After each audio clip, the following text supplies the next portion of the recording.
জানতে চায় ছোট্ট মেয়ে বাবার কানে কানে, দুর্গা ঠাকুর কোথায় গেল, সে আছে কোনখানে?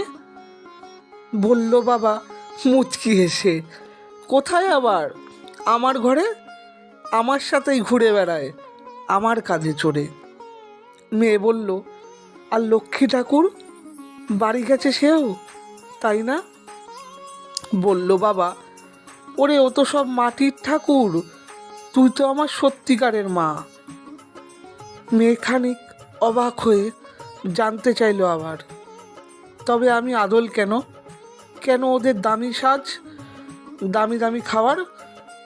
থমকে গেল বাবার দুটি পা, নামলো চোখের বাঁধ ভাঙা বন্যা। ব্যথার স্বরে বলল তবু, তুই আমার দুর্গা মা, লক্ষ্মী তুই, তুই রাজকন্যা।